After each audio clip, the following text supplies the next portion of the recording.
بسم اللہ الرحمن الرحیم۔ السلام علیکم ورحمۃ اللہ وبرکاتہ۔ عزیز طلبہ، امید ہے کہ خیریت سے ہوں گے اور سب آن لائن کلاس میں حاضر بھی ہو گئے ہوں گے۔ آج اردو آن لائن کلاس کا دوسرا لیکچر ہے۔ ہم نے کتاب کے حصہ نظم سے ابتدا کی ہے۔ حصہ نظم میں پہلی نظم حمد کے عنوان سے ہے۔ حمد کے شاعر مولوی محمد اسماعیل میرٹھی صاحب مرحوم ہیں۔ پہلے ہم پچھلے لیکچر کی اہم باتیں دہرا لیتے ہیں۔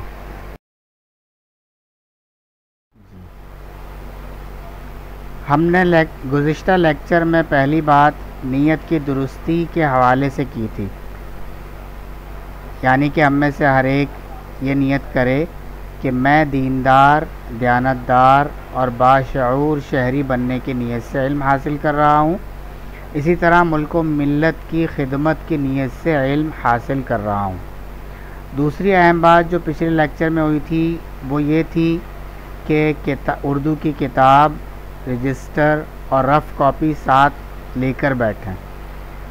تیسری اہم بات نثر اور نظم کی تعریف کے حوالے سے تھی، تو وہ یہاں پر اب میں نے لکھ دی ہے، میں اس کو دوہرا بھی دیتا ہوں۔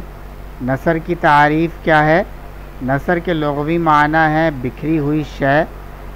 نثر کی اصطلاحی تعریف یہ ہے کہ وہ تحریر جو منظوم نہ ہو، یعنی نظم کی شکل میں نہ ہو بلکہ عام گفتگو کی طرح لکھی جائے، اسے نثر کہتے ہیں۔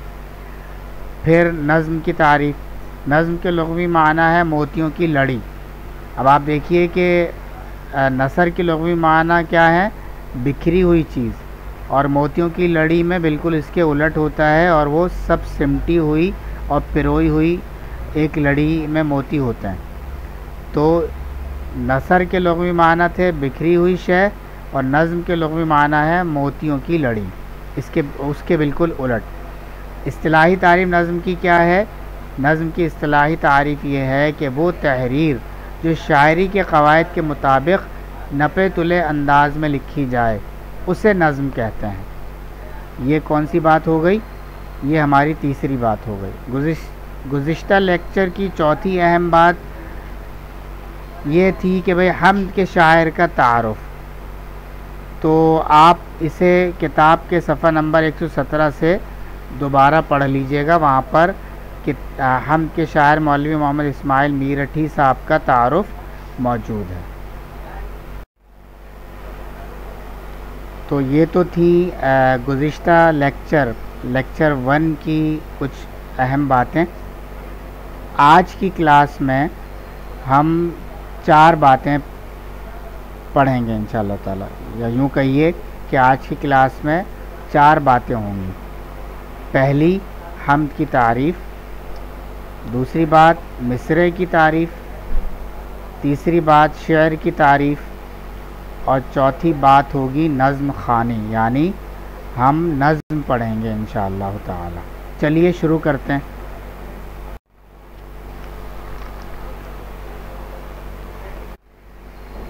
سب سے پہلے حمد کی تعریف، ہم پچھلی کلاسوں یا جماعتوں میں حمد کی تعریف پڑھ چکے ہیں، یا پھر دوہرا لیتے ہیں۔ حمد کے لغوی معنی کیا ہے؟ حمد کے لغوی معنی ہے تعریف کرنا۔ حمد کی اصطلاحی تعریف کیا ہے؟ حمد کی اصطلاحی تعریف یہ ہے کہ وہ نظم جس میں اللہ تعالیٰ کی ذات، صفات، اسماء حسنہ وغیرہ کی تعریف ہو، وہ حمد کہلاتی ہے۔ یعنی حمد میں کبھی اللہ تعالیٰ کی تعریف ہوگی، کبھی اللہ تعالیٰ کی صفات کی تعریف ہوگی، اور کبھی اللہ تعالیٰ کے صفاتی ناموں جنہیں ہم اسماء حسنہ کہتے ہیں انہیں بیان کیا جائے گا، ان کے حوالے سے بات ہوگی، ان کی تعریف ہوگی۔ اور کبھی ان تمام ہی چیزوں کا حمد میں ذکر ہوتا ہے، جیسا کہ یہ حمد ہے۔ اب اس میں اللہ تعالیٰ کی ذات کی بھی تعریف ہے، اور اللہ تعالیٰ کی صفت خالقیت کی بھی تعریف ہے۔ جی، دوسری بات مصرعے کی تعریف۔ مصرعے کی تعریف یہ ہے کہ آدھے شعر کو مصرعہ کہتے ہیں، یا شعر کی ایک سطر ایک لائن کو مصرع کہا جاتا ہے. یعنی ایک شعر میں دو مصرعے ہوتے ہیں، پہلے مصرعے کو مصرع اولا اور دوسرے مصرعے کو مصرع ثانی کہا جاتا ہے. تو شعر کی جو دو لائنیں ہوتی ہیں ان میں سے ایک کو مصرع کہا جاتا ہے. دیکھیے مصرع کی مثال دیکھیے، خدایا نہیں کوئی تیرے سوا. اب یہ شعر کی ایک لائن ایک سطر ہے تو یہ کیا ہے؟ مصرع ہے. اب شعر کی تعریف دیکھ لیجئے. شعر کی تعریف یہ ہے کہ مقررہ وزن اور بحر میں لکھی ہوئی تحریر کو شعر کہتے ہیں. اور اگلی بات وہی پرانی کہ بھئی ہر شعر میں دو مصرعے ہوتے ہیں. تو شعر کی مثال کیا بنے گی؟ خدایا نہیں کوئی تیرے سوا، اگر تو نہ ہوتا تو ہوتا ہی کیا. تو اب آپ دیکھیے اس میں خدایا نہیں کوئی تیرے سوا یہ ایک مصرع ہے، تو ایسی دو لائنیں ہو جائیں، دو سطریں، دو مصرعے ہو جائیں. یعنی خدایا نہیں کوئی تیرے سوا، اگر تو نہ ہوتا تو ہوتا ہی کیا، یہ مل کر پورا کیا بن جائے گا؟ شعر بن جائے گا. اب آپ دیکھیے اس شعر کی تعریف میں دو لفظ جو ہے نا وہ نئے آئے ہیں، اور ان کو کلیدی الفاظ بھی کہا جا سکتا ہے اور کی ورڈز بھی کہا جا سکتا ہے. ایک ہے وزن اور دوسرا ہے بحر. دونوں کا مطلب تقریباً جو ہے وہ ایک ہی ہے. وہ مطلب کیا ہے؟ وہ یہ ہے کہ بھئی شاعری میں ہم آزاد نہیں ہوتے، بلکہ ہمیں الفاظ ایک خاص ترتیب سے لانے ہوتے ہیں. اس ترتیب کا نام وزن ہے. اسے مثال سے یوں سمجھیے کہ ہم اگر برف کو ایک خاص ترتیب اور شکل میں جمانا چاہیں تو ہم اس کے لیے ایک سانچہ یا ٹرے استعمال کرتے ہیں. اس ٹرے میں پانی ایک خاص ترتیب سے کیوبز کی شکل میں اور جو ہے نا ٹکڑیوں کی شکل میں جم جاتا ہے. تو سمجھیں کہ برف شاعری ہے، اور جس ٹرے میں وہ کیوبز کی شکل میں جمع ہے وہ ٹرے وزن یا بحر ہے. امید ہے آپ میری بات انشاءاللہ تعالی سمجھ گئے ہوں گے. چلیے اب نظم خوانی کی طرف آتے ہیں.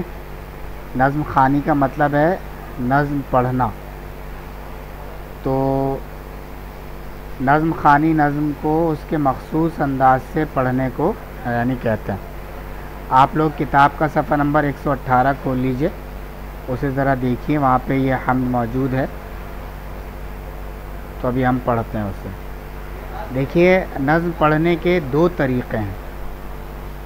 ایک ہے ترنم سے پڑھنا اور دوسرا ہے تحت اللفظ پڑھنا. ترنم کا مطلب ہے کہ گا کر پڑھنا، اور تحت اللفظ کا مطلب ہے کہ ترنم کے بغیر، گائے بغیر اچھے انداز سے پڑھنا. تو میں پہلے جو ہے تحت اللفظ پڑھتا ہوں، تو آپ حضرات سنیے. خدایا نہیں کوئی تیرے سوا، اگر تو نہ ہوتا تو ہوتا ہی کیا. تصور تیری ذات کا ہے محال، کسے یہ سکت اور کہاں یہ مجال. بنائی ہے تو نے یہ کیا خوب چھت، کہ ہے سارے عالم کی جس میں کھپت. یہ تارے جو ہیں آتے جاتے ہوئے، چمکتے ہوئے جگمگاتے ہوئے، چراغ ایسے روشن جو بن تیل ہیں، یہ تیری ہی قدرت کے سب کھیل ہیں. یہ لال و گوہر ہیں جو بکھرے پڑے، زمیں سے بھی ہیں ان میں اکثر بڑے. یہ قائم ہے تیری ہی تقدیر سے، بندھے ہیں بہم سخت زنجیر سے. وہ زنجیر کیا ہے؟ کشش باہمی، نہ اس میں خلل ہو نہ بیشی کمی. ہے ان سب کا آئین ایجاد ایک، ہنر ایک ہے اور استاد ایک. یہاں پر جو ہے ایک لفظ میں کمپوزنگ کی غلطی ہوئی ہے، وہ ہے زمین. یہ لفظ زمین نہیں ہے بلکہ زمیں ہے.